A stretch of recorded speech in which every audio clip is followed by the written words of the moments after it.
Hi, my name is Nayana Ferguson, and I am the featured woman for the October 2024 issue for the Bold Maven magazine.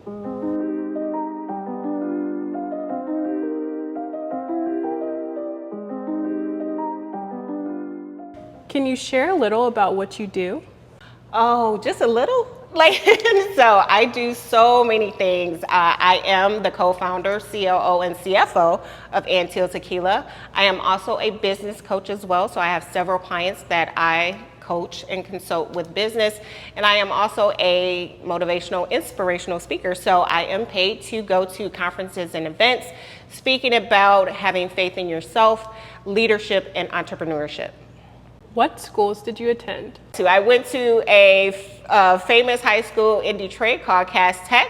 I did my undergrad at Wayne State University, and for my MBA, I went to Central Michigan University. How did you end up in this industry? I ended up in this industry because my husband and I were speaking about, our lives when we were first getting married. He was a corporate person and so was I. By career, I'm a financial analyst and I worked in the automotive field for over 20 years. He was a VP of operations at one of the biggest mortgage companies in the US. And him and I were talking about our lives and wanted to make sure that we were creating a legacy for our families, but we also wanted to make sure that we controlled what we were doing, in everyday life and having these opportunities. So we got into creating our tequila brand out of what I like to call a couch conversation. We were having a conversation and I said, if you could do anything in the world, what would you do? Don't think about money. And he said, if I could do anything, I would own a tequila company, but we can't do that. And I was like, why not? So I took the time to prove him wrong. So I found our distillery 2 days later, and about 2 months later, I got our samples sent. He thought they were gonna be bad. He was very skeptical. And I said, once I get them, let's try them, see if you like them. We got them. We had a fun time with our friends tasting. And he was like, oh my God, these are actually good. Do you really think we can do this? And I said, yeah. I said, you know what? I'm gonna come up with a budget. And if I get this tequila made, I get it here in the US, you gotta sell it. So that is where we established our roles at that time. And actually that's what we still do to this day, 6 years later. What has your experience been as a Black woman in your industry? It is a challenging experience, I will say.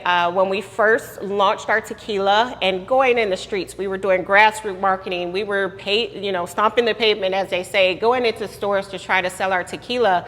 And it is a stereotype on women, but especially Black women, in the liquor space. They feel like you don't know what you're talking about. They feel like you may not have a lot of information, or that you're just, some pretty girl who's out here trying to sell, some liquor and not actually looking at me as an owner and knowing what I was talking about. So I had to prove many, many times to a lot of these owners of stores and restaurants that I knew what I was talking about a lot more than they did. So I had a lot more information than they did about not just my tequila, but about liquor per se. So they started taking me a little bit more seriously when I knew what I was talking about. But also, it is also challenging just with any business, but especially a business owned and led by a Black woman, to get capital, to get relationships with distributors, because in each state we need a distributor in order to be able to sell our tequila. So those are a lot of big areas that have challenges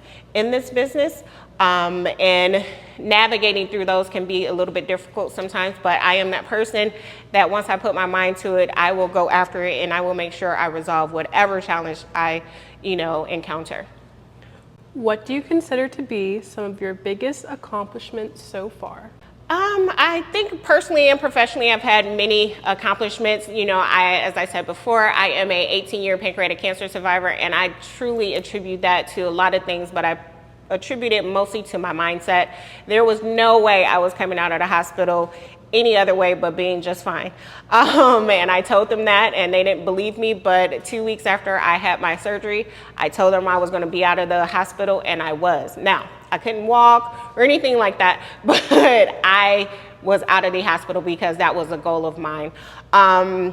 I have so many other accomplishments, not only being the first Black woman to have ownership and lead a tequila brand as well. because I do find that me being a pioneer in the industry, that lends to me inspiring or motivating others to reach their goals as well. So I think both of those are just two examples of the many, many things in my life that I'm proud of and that I've achieved. What memories keep you motivated? Memories that keep me motivated. I think probably back to the year 2008 when the economy imploded and I was laid off from my executive position. And, you know, it's one of those memories that I was fine, but I was like, do I want to continue to be working for someone that could control a lot of my life? You know, in that way, like at any time they can come to me and tap me on the shoulder and say, you know what, we're done, this position is over, or whatever it is.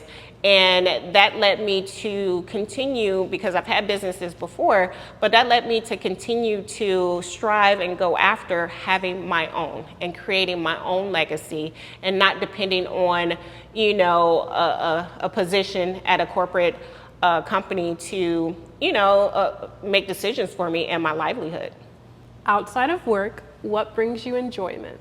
I am a person who reads a lot, and I am a person who is trying to get back to running. So I'm a former runner, and I was able to do a half marathon years and years ago. I was actually training for a full marathon when I was diagnosed with pancreatic cancer, so obviously I didn't go through with that.